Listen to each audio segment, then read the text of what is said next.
নিখোঁজের একদিন পর রাজধানীর খিলগাঁও থেকে টেক্সটাইল গ্রুপের এক কর্মকর্তার লাশ উদ্ধার। মোবাইল চুরি সন্দেহে সীতাকুণ্ডে যুবককে পিটিয়ে হত্যা। ক্ষমতার লোভে এবার ইসরায়েলের সাথে হাত মিলিয়েছে বিএনপি। জনগণের জন্য নয়, নিজেদের স্বার্থেই তারা রাজনীতি করে। যুক্তরাজ্যে স্বদেশ প্রত্যাবর্তন দিবসের সভায় প্রধানমন্ত্রী। নিরাপত্তার কারণ দেখিয়ে জাতীয় সংসদের সামনে গড়ে তোলা হচ্ছে বেষ্টনী। সৌন্দর্য হারানোর পাশাপাশি লুইকানের নকশার ব্যত্যয় ঘটার আশঙ্কা। এবারও পছন্দের কলেজে ভর্তি নিয়ে শঙ্কা, এইচএসসি ভর্তির ছুড়া, অনলাইনে ফর্ম পূরণে জটিলতার আশঙ্কা। নিশ্চিত করা হয়েছে সার্ভারের নিরাপত্তা, দাবি কর্তৃপক্ষের। এবং আবাসন খাতে কালো টাকা বিনিয়োগে বাজেটে সুস্পষ্ট নির্দেশনা চান ব্যবসায়ীরা। অপ্রদর্শিত অর্থ বিনিয়োগের সুযোগ না দেওয়ার পরামর্শ অর্থনীতিবিদদের।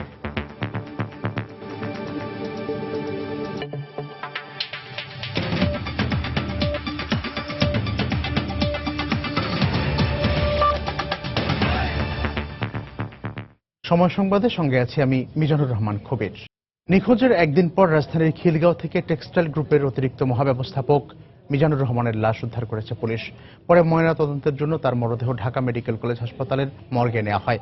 মঙ্গলবার বিকেলে ব্যক্তিগত গাড়ি থেকে নেমে হেঁটে অন্য গন্তব্যে যাওয়ার পর থেকেই নিখোঁজ ছিলেন ব্যবসায়ী মিজান।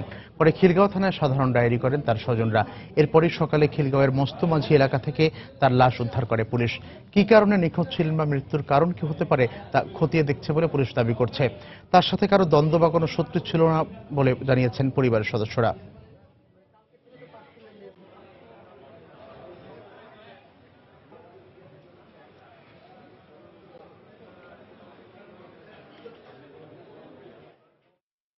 সন্ধ্যা 7টার পর থেকে ওনার ফোন সুইচ অফ, তারপর থেকে পাচ্ছিলাম না। প্রশাসনকে জানাইছি, থানা জিডি করছি।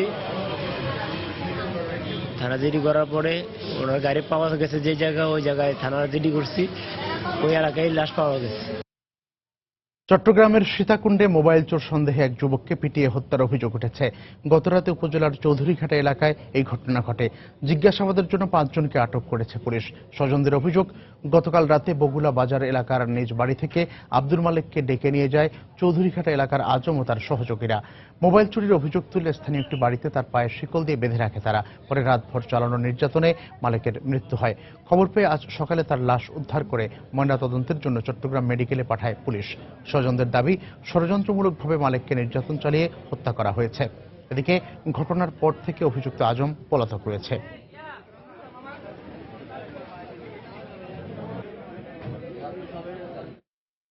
বাসা থেকে মারতে মারতে আনছে এখানে চৌধুরী বাড়ির দারোয়ান রুমে চিকল দিয়ে বাঁধা অবস্থায় আরো মারছে। আজমে 13-12-14 জন লোক গর্তেন ধরিয়া লই এই আইনায় হতো ফিরতে ফিরতে আর সারা রাত ফিরছে। তারপরে আমি গেছি, আমি আইছি আর আমার ধমক দেয় 40,000 টিয়া দে, নইলে মারিয়া নিলাম। তারা আইনের সহযোগিতা না নিয়ে নিজেরাই আইন হাতে তুলে নিয়েছে। এটার আসলে কোনোভাবেই ছাড় দেওয়ার সুযোগ নেই। যারা এর সাথে সম্পৃক্ত থাকবে তাদেরকে হত্যাকাণ্ডের বিচারের মুখোমুখি হতে হবে। দর্শক, এই মুহূর্তে সীতাকুণ্ডের চৌধুরী পাড়ায় আছেন রিপোর্টার পার্থ প্রতিম বিশ্বাস। বিস্তারিত জানতে সরাসরি চলে যাচ্ছে তার কাছে। পার্থ। ধন্যবাদ কবির। চট্টগ্রামের সীতাকুণ্ডের চৌধুরীপাড়া এলাকায় কিন্তু মোহাম্মদ মালেক নামে এক যুবককে এখানে সকালে কিন্তু পিটিয়ে হত্যা করা হয়েছে। গতকাল রাতে আসলে তাকে তার যে নিজ বাসা শীতলপুর এলাকার বগলাপুর এলাকায়, সেই বগলাপুর এলাকা থেকে নিজ বাসা থেকে কিন্তু এখানে তুলে নিয়ে আসা হয়েছে। আমি যে জায়গাটিতে দাঁড়িয়ে আছি এটি হচ্ছে চৌধুরী বাড়ির এলাকা। এই চৌধুরী বাড়ির লোকজনই কিন্তু তাকে যে তুলে এনেছে এমন অভিযোগ কিন্তু আমরা পেয়েছি এলাকাবাসী এবং পরিবারের পক্ষ থেকে। আমার পিছনে যে বিল্ডিংটি আছে এটি হচ্ছে আসমা ড্রিঙ্কিং ওয়াটারের। তো আমরা এমন অভিযোগটি পেয়েছি যে এখানকার কর্মচারী যারা রয়েছে তারাই কিন্তু বিশেষ করে মোহাম্মদ আজম ও তার যারা সহযোগী রয়েছে তারা কিন্তু গতকাল রাতে এই মোহাম্মদ মালেককে কিন্তু তার বাসা থেকে তুলে নিয়ে আসা হয়েছে। অভিযোগ ছিল যে সে এই যে এখানে রিফাত চৌধুরী নামে যে মালিক রয়েছে চৌধুরী বাড়ি, তার মোবাইলটি চুরি করেছে এমন একটি অভিযোগ ছিল। সেক্ষেত্রে এই মোহাম্মদ আজম যে তার বাসা থেকে তাকে তুলে আনে এবং রাতে কিন্তু প্রায় 1:30টার দিকে এখানে তুলে এনে তার হাত পা শিকল দিয়ে বেঁধে দেওয়া হয় এমন অভিযোগটি আমরা পেয়েছি। সেক্ষেত্রে সেক্ষেত্রে তাকে কিন্তু নির্মম নির্যাতন করা হয়েছে, বিভিন্নভাবে তাকে মারা হয়েছে। এক্ষেত্রে সকালে এলাকাবাসী থেকে আমরা যেমনটি শুনেছি, সে পানি খেতে চাইলে বা কিছু খাবার খেতে চেয়েছিল, কিন্তু তাকে কিন্তু কোনো ধরনের খাবারও খেতে দেওয়া হয়নি। এক্ষেত্রে একটা নির্মম নির্যাতনের একটি পর্যায়ে কিন্তু 7:30টায় কিন্তু তার মৃত্যু হয়। এরপর এলাকাবাসী কিন্তু পুলিশকে খবর দেয়, খবর দেওয়ার পর পুলিশ কিন্তু এখানে ঘটনাস্থলে আসে। এসে কিন্তু এই যে ড্রিঙ্কিং ওয়াটার, এই যে আজমা ড্রিঙ্কিং ওয়াটার রয়েছে, এদের 5 কর্মকর্তাকে কিন্তু আটক করে থানায় নিয়ে যাওয়া হয়েছে। তবে যে মূল আসামি, বিশেষ করে যে গতকাল রাতে যে ঘর থেকে মোহাম্মদ মালিককে তুলে এনেছে, সেই আজমকে কিন্তু এখনো গ্রেপ্তার করতে পারেনি পুলিশ। আমরা ঘটনার পরপরই যেমনটি দেখেছিলাম, পুলিশের ঊর্ধ্বতন কর্মকর্তা যারা রয়েছে, উপজেলা কর্মকর্তারা যারা রয়েছে, তারা কিন্তু ঘটনাস্থলে এসেছেন এবং তারা পরিস্থিতি পর্যবেক্ষণও করেছেন। তো সেক্ষেত্রে তারা বলছে, এই ঘটনার সাথে যদি অন্য কোনো ষড়যন্ত্র থাকে বা অন্য যে কেউ জড়িত থাকে, তাদেরকে কিন্তু দ্রুত আইনের আওতায় আনা হবে, এমনটি তারা আমাদেরকে জানিয়েছে। এছাড়া পরিবারের পক্ষ থেকে বলা হচ্ছে যে তার ছেলে কিন্তু কোনো ধরনের আসলে চুরি করেনি। এক্ষেত্রে ষড়যন্ত্রমূলক ভাবে কিন্তু তার ছেলেকে, এই যে মোহাম্মদ মালিককে পিটিয়ে হত্যা করা হয়েছে, এমন অভিযোগটি করেছে তার স্বজনরা। তো এই ছিল আমার কাছে এখনো পর্যন্ত এই চট্টগ্রামের সীতাকুণ্ডের চৌধুরীপাড়া এলাকা থেকে মোহাম্মদ মালিকের সর্বশেষ খবর। পার্থপ্রতিম বিশ্বাস আমাদের জানাচ্ছিলেন চট্টগ্রামের সীতাকুণ্ড থেকে। সেখানে মোবাইল চোর সন্দেহে এক যুবককে পিটিয়ে হত্যা করা হয়েছে, সেই বিষয়ে এখনকার খবরাখবর তিনি জানাচ্ছিলেন। সরকার উৎখাতের জন্য বিএনপি বারবার ষড়যন্ত্র করে ব্যর্থ হয়ে এখন ক্ষমতার লোভে ইসরায়েলের সাথে হাত মিলিয়েছে বলে মন্তব্য করেছেন প্রধানমন্ত্রী শেখ হাসিনা। তিনি বলেন, এর মাধ্যমে বিএনপি প্রমাণ করেছে তারা দেশের জন্য নয়, বরং সবসময় নিজেদের স্বার্থ হাসিলের জন্য রাজনীতি করে। মঙ্গলবার শেখ হাসিনার স্বদেশ প্রত্যাবর্তন দিবস উপলক্ষে যুক্তরাজ্য আওয়ামী লীগ আয়োজিত এক সভায় প্রধানমন্ত্রী একথা বলেন। লন্ডন থেকে শোয়েব কবিরের পাঠানো তথ্য ছবি নিয়ে ডেস্ক রিপোর্ট। প্রধানমন্ত্রী শেখ হাসিনার স্বদেশ প্রত্যাবর্তন দিবস উপলক্ষে যুক্তরাজ্যের লন্ডন শহরে এই আলোচনা সভার আয়োজন করে স্থানীয় আওয়ামী লীগ। দেশের গণ্ডি পেরিয়ে এই আয়োজন হলেও স্বয়ং প্রধানমন্ত্রী উপস্থিত থাকায় সেখানে উৎসাহ উদ্দীপনার কোনো কমতি ছিল না। চোখে পড়ার মতো ছিল নেতাকর্মীদের উপস্থিতিও। প্রধান অতিথির বক্তব্যে শেখ হাসিনার কণ্ঠে উঠে আসে সাম্প্রতিক বাংলাদেশে আলোচিত মোসাদের সঙ্গে বিএনপির সখ্যতা ইস্যু।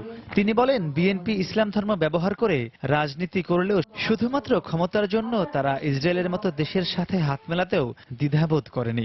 শুধুমাত্র আমাকে সরানোর জন্য তারা এত দূর গেছে, যারা প্যালেস্টাইনে নারীদের হত্যা করলো, শিশুদের হত্যা করলো, অন্তঃসত্ত্বা নারীদের পর্যন্ত হত্যা করলো, হাজার হাজার শিশুদের হত্যা করলো, যেন ভবিষ্যতে এই শিশুরা উঠে যে আবার তারা তাদের অধিকার নিয়ে লড়াই করবে, সেজন্য করতে না পারে। যারা এত দূর এইভাবে খুন করলো, আর তাদের সাথে তারা হাত মিলাচ্ছে আমার সরকার উৎখাত করার জন্য বা আমাকে হটাবার জন্য। এছাড়া জামাতের সাথে এক হয়ে সারা দেশে বিশৃঙ্খলা সৃষ্টির জন্য বিএনপি গুম হত্যার রাজনীতি করছে বলেও মন্তব্য করেন প্রধানমন্ত্রী। বিশ্ববিদ্যালয়ের শিক্ষকদের হত্যা করে দেশে সাম্প্রদায়িক সহিংসতাকে একটি মহল উস্কে দিচ্ছে বলেও জানান তিনি। অফিসে বসে থেকে ঘোষণা দিল খালেদা জিয়া যে আওয়ামী লীগকে উৎখাত না করে ঘরে ফিরবে না, আর তার আন্দোলন হলো মানুষ খুন করা, পুড়িয়ে পুড়িয়ে মানুষ মারা। আজ পর্যন্ত যাদের কাছে ক্ষমাও চায়নি, সে তো হুকুম দিয়ে পুড়িয়ে মানুষ হত্যা করেছে। মানুষের লাশ ফেলে দিয়ে তারা এখন গুপ্ত হত্যায় নেমে গেছে। বঙ্গবন্ধু তার জীবনের সবথেকে মূল্যবান সময় 23 বছর তিনি সংগ্রাম করে স্বাধীনতা এনে দিয়েছেন, আর এখন অর্থনৈতিক মুক্তি অর্জন করার জন্য কাজ করে যাচ্ছে। যুদ্ধাপরাধীদের বিচার সহ বর্তমান সরকারের বিভিন্ন অর্জন তুলে প্রধানমন্ত্রী বলেন, আন্তর্জাতিক অঙ্গনে বাংলাদেশকে রোল মডেল হিসেবে গড়ে তুলতে হলে প্রবাসীদের দেশের জন্য আরো বেশি এগিয়ে আসতে হবে। সময় সংবাদ, লন্ডন। বিংশ শতাব্দীর অন্যতম শ্রেষ্ঠ স্থাপত্য বাংলাদেশের জাতীয় সংসদ ভবন। বাংলাদেশের মানুষের ইতিহাস, ঐতিহ্য আর সংস্কৃতির কথা মাথায় রেখে এই ভবনটি তৈরি করা হলেও বারবার স্থপতি লুই আই কানের নকশার ব্যত্যয় ঘটার অভিযোগ উঠেছে। এবার নিরাপত্তার কারণ দেখিয়ে সংসদের সামনে বেষ্টনী দিচ্ছে গণপূর্ত অধিদপ্তর। সাধারণ মানুষ যেমন এই ধরনের বেষ্টনীর বিপক্ষে, তেমনি স্থপতিরাও বলছেন এটি লুই কানের নকশার পরিপন্থী। বিস্তারিত জানাচ্ছেন এম আর আমিন। গ্রাম বাংলার চিরায়ত রূপ, বাড়ির সামনে খোলা উঠান ও পাশে জলাশয় আর বাগান। সংসদ ভবনে এই চিন্তারই প্রতিফলন ঘটিয়েছেন লুয়াইকান। জনপ্রতিনিধিরা সংসদের ভেতরে থাকলেও বাইরে জনগণের কাছে তাদের যে দায়বদ্ধতা থাকবে সেটিরই প্রতীকী রূপ হিসেবে সংসদ ভবনটিকে চারপাশের প্রকৃতির সাথে মিশিয়ে দেন কান। সংসদের সামনে ৮ ফুট উঁচু বেষ্টনী দেওয়ার মাধ্যমে সেই প্রতীকী রূপটি যেমন ব্যাহত করা হচ্ছে, তেমনি এই নান্দনিক ভবনটির সৌন্দর্য বিঘ্নিত হচ্ছে বলে অভিযোগ সাধারণ মানুষের। বেড়া দেওয়াটার পর জানি কেমন মনে হচ্ছে যে আমাদের নিজের না। এসেছি ছবি তোলার জন্য, কিন্তু বেড়াটার কারণে আমার একদম নার্ভাস বোধ। আগে সংসদটাকে আমরা যেভাবে দেখতে পাইছিলাম প্রাচীর ছাড়া অনেক কাছ থেকে, তো আমরা চাচ্ছি যে এখনো যেন আমরা ওইভাবেই দেখতে পারি। নিরাপত্তার কথা মাথায় রেখে সংসদের সামনে বেষ্টনী দেওয়ার কথা বললেও এর বিপক্ষে মত স্থপতিদের। এটা সিকিউরিটি পারপাস সার্ভের পাশাপাশি নান্দনিকতার ছোঁয়া আছে এবং দেখতে অনেক সুন্দর লাগবে। আমরা মনে করি যে দেয়ালটি দেওয়ার কোনো দরকার ছিল না। তার যে একটা সিম্বলিক এক্সপ্রেশন, সেটা বাউন্ডারি ওয়াল কিন্তু ফিলোসফিক্যালি দার্শনিকভাবে খুব ব্যাহত করছে। সেই ধরনের একটা বিল্ডিং এর সঙ্গে যখন আমরা কাজ করব তখন তার প্রতি সম্মান রাখা উচিত ছিল। লুয়াইকানের নকশা আনতে প্রথম টিমটি আগামী 5 জুন যুক্তরাষ্ট্রের পেনসিলভেনিয়া যাবেন। তবে এই নকশার পূর্ণাঙ্গ বাস্তবায়ন করতে হলে সংসদ ভবন এলাকা থেকে উল্লেখযোগ্য 4টি সহ বেশ কয়েকটি স্থাপনা সরাতে হবে। মেইলে বা ফ্যাক্সে জানাবে যে আমাদের এই পরিমাণ নকশা এবং এই নকশা নেওয়ার জন্য এই পরিমাণ কস্ট আমাদের পে করতে হবে। সবকিছু করলে সরকার কিন্তু ব্যবস্থা নেবে। সেই সঙ্গে তাদের কিন্তু এই বঙ্গবন্ধু কনভেনশন সেন্টার, জিয়ার মাজার, স্পিকার, ডেপুটি স্পিকারের যে বিল্ডিং দুটো হয়েছে সেগুলো সবই কিন্তু সরাতে হবে। 1964 সালে 6ই অক্টোবর শুরু হয়ে দীর্ঘ 20 বছরের প্রচেষ্টায় গড়ে তোলা হয় জাতীয় সংসদ। নগরী সহ দেশের বিভিন্ন প্রান্ত থেকে সৌন্দর্য উপভোগ করতে এই জাতীয় সংসদের সামনে আসেন সাধারণ মানুষ। তাই সৌন্দর্য দর্শনে ব্যাঘাত সৃষ্টি করে এমন কোনো কিছু সংসদের সামনে স্থাপন না করার দাবি তাদের।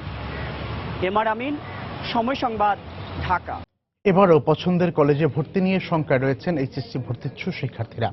আগামী 26শে মে থেকে 2016-17 শিক্ষাবর্ষে অনলাইন ও মোবাইল ফোনে SMS এর মাধ্যমে উচ্চ মাধ্যমিকে ভর্তির আবেদন করতে পারবে তারা। এবার ছাত্রছাত্রীদের সুরক্ষা নিশ্চিতে বাড়তি নিরাপত্তা নেওয়া হয়েছে বলে জানিয়েছেন অনলাইন সফটওয়্যার পরিচালনার দায়িত্ব পাওয়া বুয়েটের প্রকৌশলীরা। তবে পরীক্ষা ছাড়া প্রযুক্তি ব্যবহারে শিক্ষার্থীরা ক্ষতিগ্রস্ত হচ্ছে বলে মনে করেন অনেক শিক্ষাবিদ। রিপোর্ট শফিক মোহাম্মদের। গেল বছর এসএসসিতে গোল্ডেন A+ পেয়েও এই শিক্ষার্থী ভর্তি হতে পারেননি পছন্দের কলেজে। নিজের অনিচ্ছাকৃত ভুলের খেসারত দিতে সময় শেষ হওয়ায় পছন্দের তালিকার সব শেষ কলেজে ভর্তির সুযোগ পায় সে। নটামে চান্স না পাওয়ার কারণে একদম অনীহা সৃষ্টি হয়েছে, যার কারণে পড়ালেখা এখন সেরকম হচ্ছে না। গেল বছর এইচএসসিতে অনলাইনে ভর্তির আবেদনে কলেজ নির্বাচনে সার্ভার হ্যাং সহ নানা অভিযোগে বোর্ড চত্বরে প্রতিদিনই ভিড় করেন অসংখ্য শিক্ষার্থী ও তাদের অভিভাবকরা। একই আতঙ্কে আছেন চলতি সেশনে উচ্চ মাধ্যমিক ভর্তিচ্ছু শিক্ষার্থীরাও। পাশাপাশি কোটা বাড়ানোয় মেধাবীরা বঞ্চিত হবেন বলে আশঙ্কা করেছেন তারা। ঢাকা কলেজে আমার ভর্তি হওয়ার ইচ্ছা, এখন যদি সেখানে বাই চান্স আমি কোনো কারণে ভর্তি না হইতে পারে, আমার অন্য কলেজে পড়তে আবার একটু খারাপ লাগবে। দেখা গেল যে আমার যেটা পছন্দের কলেজ ছিল সেটা আমি পেলাম না, তো সরকারের পছন্দ মতো দিচ্ছে, সেটা তো আমার চয়েসের সাথে মিলছে না।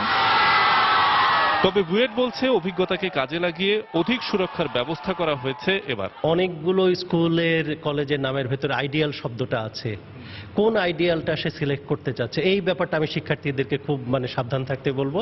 এবার বোর্ড কর্তৃপক্ষ নম্বরটি দিয়ে দেবেন, এর ফলে যে কোনো ছাত্র ছাত্রী অন্তত পক্ষে তাদের বন্ধু বান্ধবদের তুলনায় তাদের অবস্থান কি সেটা জানতে পারবে।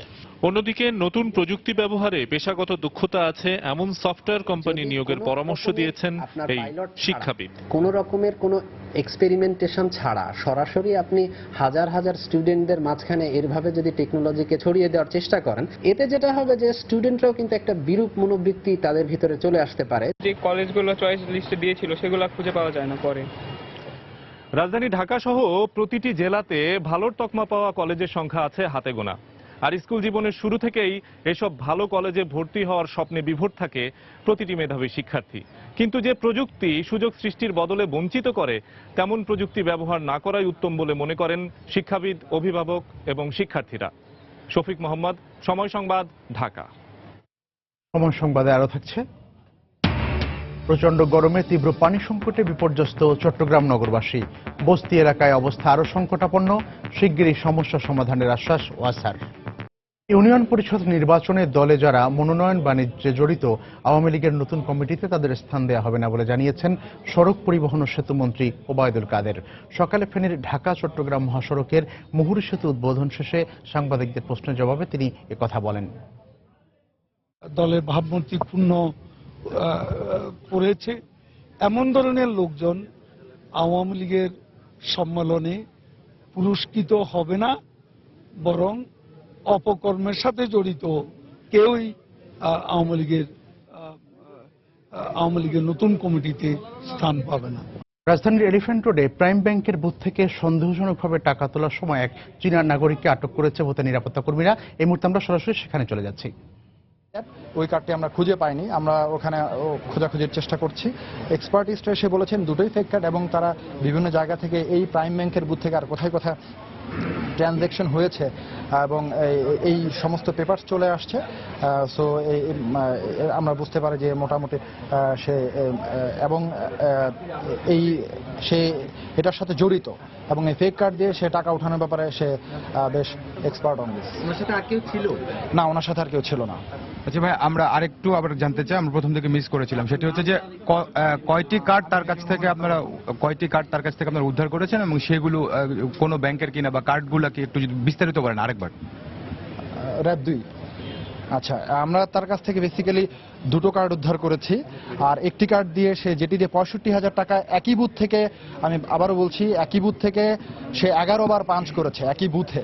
হ্যাঁ, 11 বার পাঞ্চে সে 6 বারে, প্রথম 6 বারে সে 65,000 টাকা তোলে এবং তারপর একটি কার্ড ট্রাই করে যেটি ক্যাপচার্ড হয়ে যায়, আর তারপর থার্ড কার্ড দিয়ে সে 5 বার পাঞ্চ করে। 5 বার পাঞ্চ করার পরে সেখান থেকে সে 1,000 টাকা তুলতে পারে। এই মিলিয়ে টোটাল সে 11 বার পাঞ্চ করে। 11 বার পাঞ্চে প্রথমবারে সে 65,000 টাকা তুলতে পারে, সেকেন্ড টাইম সে 1,000 টাকা তুলতে পারে। আর কার্ডগুলো অবশ্যই এই ব্যাংকের না, কার্ডগুলো মোটামুটি ফেক দেখাচ্ছে। একটি আমেরিকান দেখাচ্ছে এবং আরেকটি এখনো নট ক্লিয়ার, এটা ব্যাংক আমাদেরকে জানিয়ে দিবে। আচ্ছা, মানে তার মানে হচ্ছে ইন্টারন্যাশনাল কার্ড সেই ব্যবহার করেছে, ইন্টারন্যাশনাল কার্ড সে ইউজ করছে, রাইট। এই ব্যাংকের না, প্রাইম ব্যাংকের না এবং বাংলাদেশের কোনো ব্যাংকের না। ধন্যবাদ। দর্শক, আপনারা শুনছিলেন যে আমরা কথা বলছিলাম র্যাবের একজন কর্মকর্তার সঙ্গে, তো তিনি আমাদেরকে জানাচ্ছিলেন যে এই যে পুরো প্রক্রিয়াটি, অর্থাৎ যে একজন চায়না নাগরিককে আটক করা হয়েছে এটিএম বুথ থেকে অবৈধভাবে টাকা তোলার জন্য, তো সেই বিষয়গুলো তিনি আমাদেরকে জানাচ্ছিলেন।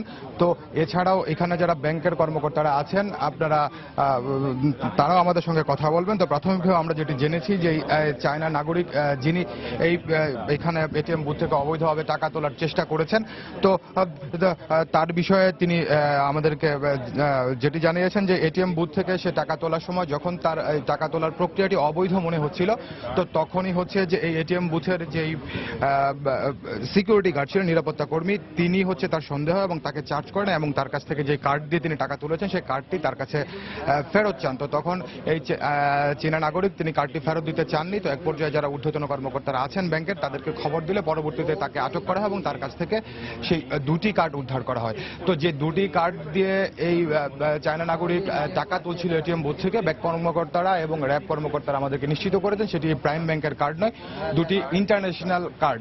তো এর মধ্যে একটি কার্ড আমেরিকান, সেটি এখন পর্যন্ত নিশ্চিত হওয়া গেছে এবং অপর কার্ডটি কোন দেশের বা কোন ব্যাংক থেকে ইস্যু করা হয়েছে সেটি এখনো পর্যন্ত নিশ্চিত হওয়া যায়নি। সেই বিষয়গুলো নিশ্চিত হওয়ার চেষ্টা চলছে। দর্শক, আমরা দেখছি যে এখানে এই ব্যাংকের যিনি আইটি এক্সপার্ট আছেন তিনি কথা বলছেন, তো আমরা এখন তার সঙ্গে একটু কথা বলতে চাচ্ছি। না, এই ধরনের কার্ড যখন কোনো কার্ড ফেক হয়, এটা সারা বিশ্বেই হয়। আপনি যদি দেখেন আমেরিকার মতো জায়গায় 15% বেশি ফ্রড হয়, সেই ক্ষেত্রে বাংলাদেশের ফ্রড কিন্তু অনেক অনেক কম, বিলো 1-2%। আমরা সেটা বলবো না, সিকিউরিটি তথ্য জড়িয়ে সারা বিশ্বই আছে।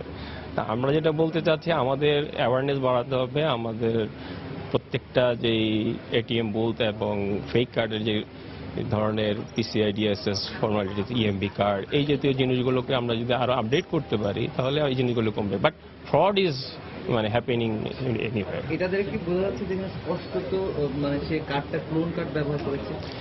এখন পর্যন্ত আমাদের প্রিলিমিনারি ইনভেস্টিগেশন এটা একটা ক্লোন কার্ড এবং এটার ফিচারগুলি দেখে যেমন হচ্ছে, আমরা মোর দেন 90% শিওর যে এটা ফেক কার্ড। আচ্ছা, একটা বিষয় এখানে এই যিনি টাকাগুলো তুলেছেন তো তার তো এই ব্যাংকে অ্যাকাউন্ট ছিল না, তার কোনো টাকা জমা ছিল না, তো যে তো যেই টাকাগুলো তিনি ব্যাংক বুথ থেকে তুলে নিয়েছেন সেগুলো তো নিশ্চয়ই কোনো না কোনো অ্যাকাউন্টের, তো সেগুলো কাদের টাকা সেটি কি নিশ্চিত হওয়ার কোনো উপায় আছে? হ্যাঁ, উপায় আছে, সেটা আমরা পরবর্তীতে ইনভেস্টিগেট করে তাদের সাথে যোগাযোগ করে, এবং এটা অটোমেটিকই যে এই ধরনের ইলেকট্রনিক ট্রানজাকশন ওই দেশের অ্যাকাউন্টে যায়, ইস্যুইং ব্যাংক তার কাছে চলে যায়। তো আমরা এটা ক্লিয়ারিং হাউসের ইয়ের মাধ্যমে ইন্টারন্যাশনাল আমরা ডাটাগুলো পরবর্তীতে পেয়ে যাব, এবং তারা এটা আমাদেরকে ক্লেম করবে যে এটা কি ধরনের হয়েছে। আমরা উল্টা তাদেরকে বলতে পারছি যে এখন আমরা এটা ফ্রডটাকে প্রোটেক্ট করতে পেরেছি। জি, ধন্যবাদ। তো দর্শক শুনছিলেন যে কথা বলছিলাম এই ব্যাংকের যিনি আইটি এক্সপার্ট আছেন তার সঙ্গে, তো তিনি বলছেন যে এই যে টাকাগুলো এই ব্যাংক থেকে জালিয়াতের মাধ্যমে তুলে নেওয়া হয়েছে সেটি তারা নিশ্চিত হতে পারবে, এবং যারা প্রকৃত গ্রাহক আছেন তাদেরকে তারা সেগুলো ফেরত দেওয়ার চেষ্টা করবেন। তো প্রাইম ব্যাংক থেকে আমার কাছে এখন পর্যন্ত এই ছিল সবশেষ খবর।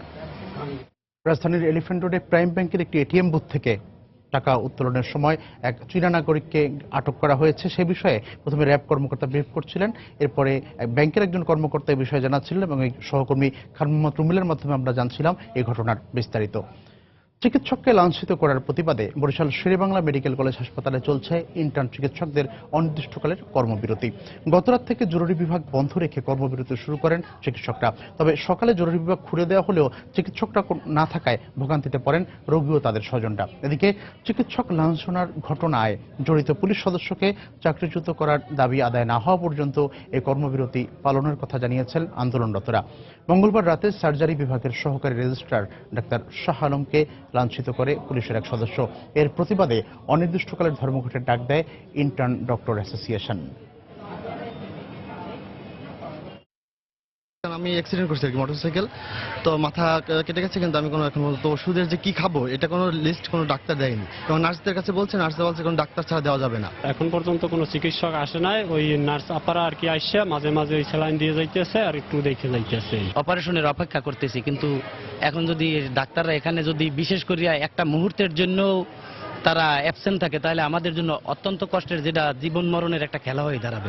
যথাযথ শাস্তি না হওয়া পর্যন্ত আমরা আমাদের ধর্মঘট অব্যাহত রাখবো। আমাদের ধর্মঘট এখনো চলছে।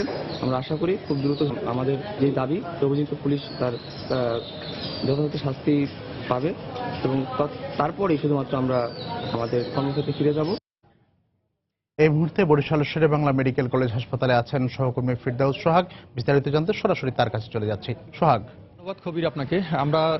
আমি এই মুহূর্তে দাঁড়িয়ে আছি বরিশাল শেরেবাংলা মেডিকেল কলেজ হাসপাতালের সার্জারি ইউনিটে। গতকালকে যে ইউনিটটিতে দুর্ঘটনাকে কেন্দ্র করে আজকের এই ধর্মঘট চলছে। এখন পর্যন্ত কিন্তু ইন্টার্ন চিকিৎসকরা ধর্মঘট অব্যাহত রেখেছেন। আমি কিছুক্ষণ আগে কথা বলেছিলাম বরিশাল শেরেবাংলা মেডিকেল কলেজ হাসপাতালের ইন্টার্ন চিকিৎসক পরিষদের সভাপতির সাথে। তিনি আমাকে জানিয়েছেন যে তাদের দাবি পূরণ না হওয়া পর্যন্ত কিন্তু তারা ধর্মঘটটি অব্যাহত রাখবেন। আসলে যে ঘটনাটি ঘটেছিল গতকালকে দর্শকদের উদ্দেশ্যে একটু জানিয়ে দিতে চাই। সিরাজুল ইসলাম নামে একজন রোগী গতকালকে সন্ধ্যায় বরিশাল শেরেবাংলা মেডিকেল কলেজ হাসপাতালে ভর্তি হন সড়ক দুর্ঘটনায় আহত হয়ে। তার সাথে 12 থেকে 15 জনের মতো স্বজন ছিলেন। এই চিকিৎসক বলেছিলেন যে একজন স্বজন ছাড়া বাকি সবাইকে বাইরে বেরিয়ে যেতে। তখন রোগীর সাথে থাকা যে স্বজনরা আছেন তারা এইটা নিয়ে তর্ক বাঁধে তাদের সাথে, এবং এক পর্যায়ে ইন্টার্ন চিকিৎসকরা এসে হাজির হয় এই খবরটি জানতে পেরে, এবং তাদের সাথে ধস্তাধস্তি মারামারির ঘটনা ঘটে। এর এক পর্যায়ে পুলিশ খবর পেয়ে ঘটনাস্থলে আসে, এবং ইন্টার্ন চিকিৎসকদের সাথে রোগীর স্বজনদের মারামারির এক পর্যায়ে একজনকে আটকে রাখার অভিযোগ আমরা পেয়েছিলাম, এবং সেই যাকে আটকে রাখার ঘটনাটি ঘটেছিল বলে আমরা জেনেছিলাম তাকে ছাড়িয়ে নেওয়ার জন্য পুলিশ চেষ্টা করে। তখন পুলিশের সাথেও ধস্তাধস্তি হয় ইন্টার্ন চিকিৎসকদের সাথে। আমাদেরকে জানিয়েছেন ইন্টার্ন চিকিৎসকরা যে ডক্টর শাহ আলম উনি রেজিস্ট্রার, তাকে রোগীর স্বজন এবং ইন্টার্ন চিকিৎসকদের সামনে কিন্তু লাঞ্ছিত করা হয়েছে বলে অভিযোগ করা হয়েছে, এবং এই ঘটনায় পর থেকে কিন্তু তারা স্বাভাবিকভাবে ক্ষুব্ধ, ব্যথিত, এবং এই কারণে কিন্তু বরিশাল শেরেবাংলা মেডিকেল কলেজ হাসপাতালে গতকালকে রাত থেকে ইন্টার্ন চিকিৎসকরা ধর্মঘট চালিয়ে যাচ্ছেন। আমরা দেখেছি যে এই ধর্মঘটের মধ্যে কোনো ইন্টার্ন চিকিৎসক কিন্তু আজকে তাদের কাজকর্মে অংশগ্রহণ করেননি। তবে সীমিত পর্যায়ে যারা চিকিৎসক আছেন, যারা রেজিস্ট্রার আছেন, তারা তারা কিন্তু চিকিৎসা সেবাটি অব্যাহত রেখেছেন জরুরি ভাবে। তবে রোগীদের পক্ষ থেকে এটি বলা হয়েছে যে তারা আরো যাতে করে দ্রুত ধর্মঘটের অবসান হয়, কর্তৃপক্ষ, পুলিশ প্রশাসন সবার ঐক্যবদ্ধ চেষ্টায় এই সমস্যার সমাধান যাতে হয়, যাতে রোগীদের দুর্ভোগ কমে, এই চেষ্টাটি তারা যেন চালিয়ে যান, সেই রকমের আবেদন জানানো হয়েছে রোগীদের পক্ষ থেকে। এই ছিল মোটামুটি আমার কাছে বরিশাল শেরেবাংলা মেডিকেল কলেজ হাসপাতালের ইন্টার্ন ধর্মঘটের সর্বশেষ খবর। ফিরদাউস হক আমাদের জানাচ্ছিলেন বরিশাল শেরেবাংলা মেডিকেল কলেজ হাসপাতাল থেকে, সেখানে চিকিৎসকদের ধর্মঘটের খবর জানাচ্ছিলেন তিনি।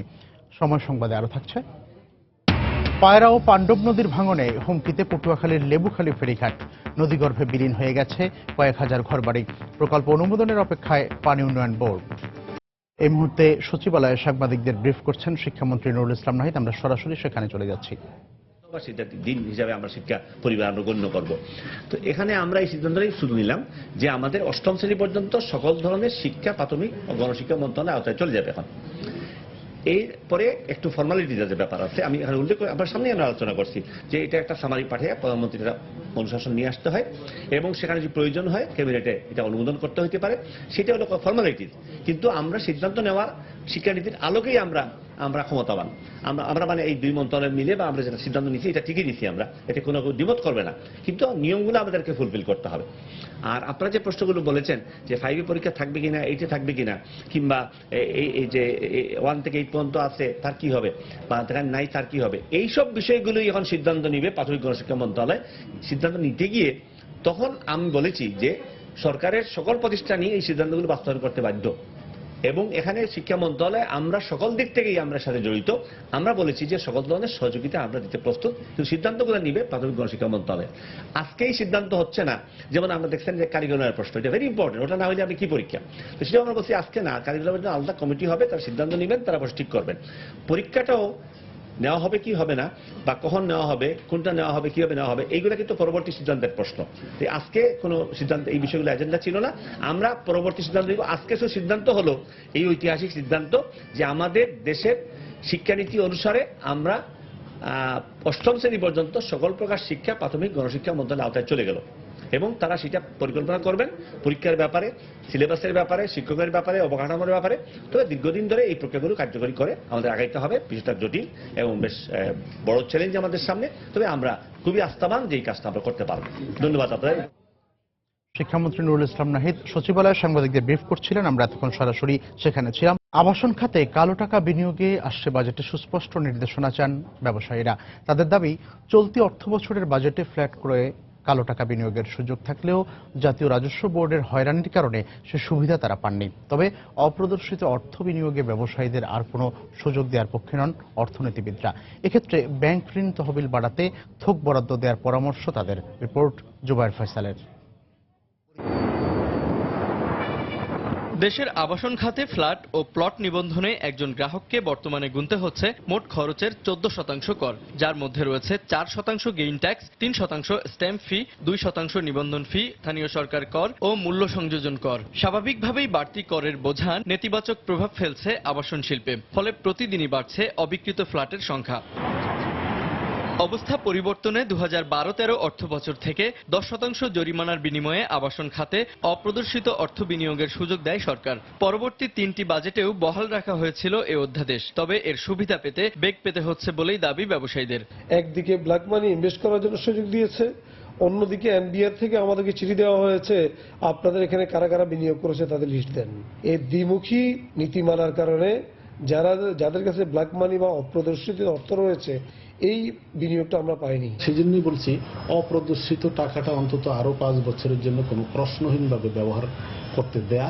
এটা 19B ধারায় 2007 সালেও এটা ব্যবহার হতো। তবে আবাসন খাতে অপ্রদর্শিত অর্থ বিনিয়োগে নতুন কোন সিদ্ধান্তের বিরুদ্ধে অর্থনীতিবিদরা। তাদের পরামর্শ, ছোট ফ্ল্যাট ক্রয়ে সুদের হার কমানোর উদ্যোগ নেয়ার পাশাপাশি হাউজিং লোন নামে একটি তহবিল গঠন করার। কোন ধরনের প্রশ্ন না করার যে বিষয়টির দাবি থাকে সেটির আসলে সুযোগ নেই আমার মনে হয়। যদি একটি বড় ফান্ড রাখা যায় যেখান থেকে স্বল্প সুদে মূলত যারা অ্যাপার্টমেন্ট কিনবেন তাদের জন্য ঋণের ব্যবস্থা করা, সেরকম করলে হয়তো বিক্রির ক্ষেত্রে একটা প্রণোদনা তৈরি হতে পারে। এছাড়া শিল্পের স্বার্থে বিনা শুল্কে অগ্নি নিরাপত্তা সামগ্রী আমদানি, ভবন নির্মাণে প্রয়োজনীয় পণ্য সামগ্রীর ওপর শুল্ক আরোপ না করারও পরামর্শ অর্থনীতিবিদদের।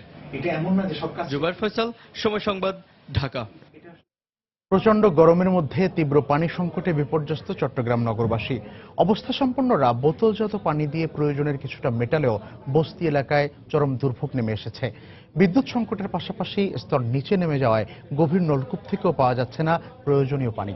চলমান প্রকল্প থেকে পানি সরবরাহ শুরু হলে সংকট অনেকটা কেটে যাবে বলে দাবি চট্টগ্রাম ওয়াসার। আশরাফুল আলম মামুনের ক্যামেরায় শফিকুল আলমের প্রতিবেদন। গরমের তীব্রতা বাড়ার সাথে সাথে নগরীতে বাড়ছে পানির চাহিদা, সেই তুলনায় বাড়ছে না সরবরাহ। কলসি নিয়ে ঘন্টার পর ঘন্টা দীর্ঘ লাইনে দাঁড়িয়েও পাচ্ছে না কাঙ্ক্ষিত পানি। পানির এই সংকট বাসাবাড়ি থেকে শুরু করে ব্যবসা প্রতিষ্ঠানেও। গরমকাল আমরা ওয়াসার পানি পাইছি না, আমরা খুব কষ্ট করে চলতে পারছি। ডিপের পানিতে পাই, আমরা ওয়াসার পানি পাচ্ছি না। আমরা বলি না, সবাই অনেক অনেক জায়গায় অনেক সমস্যা হয়েছে। অনেকক্ষণ আমরা দাঁড়ায় থাকতে হয় পানি আমরা পাওয়ার লাগি, ঘন্টা দেড় ঘন্টা দাঁড়ায় থাকতে হয়। নানা সমস্যা ও নিজেদের অসহায়ত্বের কথা স্বীকার করে সরবরাহকারী 12টি ট্রাক দিয়ে পানির সংকট নিরসনে কোনো রকমের চেষ্টা চালাচ্ছে ওয়াসা। 9 কোটি লিটার আমরা সরবরাহ করি সার্ফেস ওয়াটার থেকে, আর বাকি 12 কোটি বিভিন্ন টিউবওয়েল থেকে আমরা সরবরাহ করি। টিউবওয়েলের পানিটা মোস্ট আনরিলায়েবল।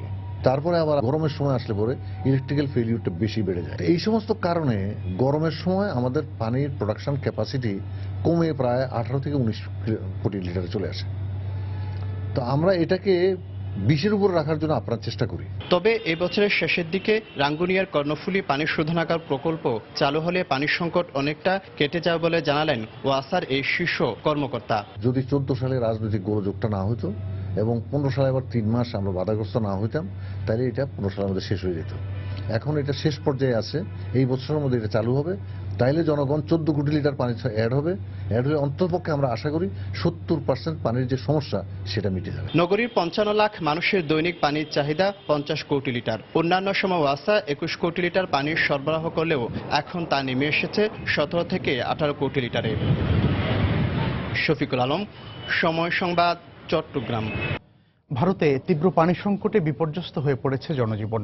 মঙ্গলবার দেশটির উত্তরাঞ্চলের হরিয়ানা রাজ্যে পানি সংগ্রহ করতে গিয়ে 5 জনের মৃত্যু হয়েছে। প্রত্যক্ষদর্শীরা জানান, একটি পরিত্যক্ত কুয়া থেকে পানি সংগ্রহের সময় এই 5 জনের মৃত্যু হয়। পুলিশের পক্ষ থেকে জানানো হয়, প্রায় 6-7 বছর ধরে কুয়াটি অব্যবহৃত ছিল। এবছর এখন পর্যন্ত পানি সংকটে প্রায় 300 জনের মৃত্যুর খবর পাওয়া গেছে। এর মধ্যে হরিয়ানায় মৃতের সংখ্যা সবচেয়ে বেশি। গেল সপ্তাহেই ভারতীয় সুপ্রিম কোর্ট হরিয়ানার রাজ্য সরকারকে দ্রুত পদক্ষেপ নেওয়ার তাগিদ দেয়। উত্তরাঞ্চলে যখন গরমে সবার অবস্থা নাকাল, ঠিক তখন দক্ষিণাঞ্চলে তামিলনাড়ুর বেশ কয়েকটি জায়গায় এক পশলা বৃষ্টি জনমনে স্বস্তি এনে দিয়েছে। খেলার খবর, আইপিএল প্লে অফের পথে এগিয়ে যেতে দিনের একমাত্র ম্যাচে কিংস ইলেভেন পাঞ্জাবের বিপক্ষে মাঠে নামবে রয়্যাল চ্যালেঞ্জার্স বেঙ্গালুরু। নিজেদের ঘরের মাঠ চিন্নাস্বামী স্টেডিয়ামে দু দলেরই ম্যাচটি শুরু হবে আজ রাত 8:30টায়। 12 ম্যাচে 6 জয় আর সমান সংখ্যক হার নিয়ে বেঙ্গালুরু আছে পয়েন্ট টেবিলের 5 নম্বরে। তাই প্লে অফের স্বপ্ন বাঁচিয়ে রাখতে এই ম্যাচে জয় ভিন্ন অন্য কোনো পথ খোলা নেই বিরাট কোহলির দলের সামনে। আসরের শুরুটা অমসৃণ হলেও গেল 2 ম্যাচে গুজরাট লায়ন্স এবং কলকাতা নাইট রাইডার্সের বিপক্ষে বড় জয় অনুপ্রেরণা যোগাচ্ছে ভেতরে শীর্ষদের। সেই পালে বাড়তি হাওয়া যোগাচ্ছে অধিনায়ক বিরাট কোহলি এবং ডিভিলিয়ার্সের সাম্প্রতিক ফর্ম। এদিকে 12 ম্যাচে মাত্র 8 পয়েন্ট নিয়ে আইপিএল এর প্লে অফ খেলার স্বপ্ন ইতিমধ্যেই শেষ হয়ে গেছে কিংস ইলেভেন পাঞ্জাবের। তাই মুরালি বিজয়ের দলের কাছে এই ম্যাচটি কেবলই আনুষ্ঠানিকতার। তারপরও ডেভিড মিলার আর ম্যাক্সওয়েলরা চাইবে এই ম্যাচ জিতে প্রথম লেগে হারের প্রতিশোধ নিতে।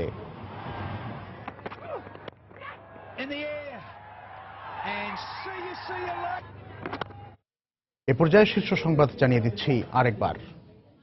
নিখোঁজের একদিন পর রাজধানীর খিলগাঁও থেকে টেক্সটাইল গ্রুপের এক কর্মকর্তার লাশ উদ্ধার। মোবাইল চুরি সন্দেহে সীতাকুণ্ডে কিশোরকে পিটিয়ে হত্যা। রাজধানীতে এটিএম বুথ থেকে সন্দেহজনকভাবে টাকা তোলার সময় এক চীনা নাগরিক আটক। ক্লোন কার্ড ব্যবহার হয়েছে বলে প্রাথমিকভাবে ধারণা। ক্ষমতার লোভে এবার ইসরায়েলের সাথে হাত মিলিয়েছে বিএনপি। জনগণের জন্য নয়, নিজেদের স্বার্থেই তারা রাজনীতি করে। যুক্তরাজ্যে স্বদেশ প্রত্যাবর্তন দিবসের সভায় প্রধানমন্ত্রী। নিরাপত্তার কারণ দেখিয়ে জাতীয় সংসদের সামনে গড়ে তোলা হচ্ছে বেষ্টনী। সৌন্দর্য হারানোর পাশাপাশি লুইকানের নকশার ব্যত্যয় ঘটার আশঙ্কা। এবং এবারও পছন্দের কলেজে ভর্তি নিয়ে শঙ্কা এইচএসসি ভর্তির ছোড়া। অনলাইনে ফর্ম পূরণে জটিলতার আশঙ্কা, নিশ্চিত করা হয়েছে সার্ভারের নিরাপত্তা, দাবি কর্তৃপক্ষের। এই ছিল এখনকার মতো। যে কোনো খবর পেতে ভিজিট করুন সময় নিউজ.টিভি। যে কোনো বাংলা লিংক রবি ও সিটিসেল নম্বর থেকে সময় সংবাদের খবর, অনুষ্ঠান সম্পর্কে জানতে এবং যে কোনো তথ্য সময় সংবাদকে জানাতে ডায়াল করুন 16242 নম্বরে। এছাড়া এইমাত্র পাওয়া খবর মোবাইলে পেতে SMS করুন, স্ট্যাটাস এসএন লিখে পাঠিয়ে দিন 16242 নম্বরে। সঙ্গে থাকুন সময়।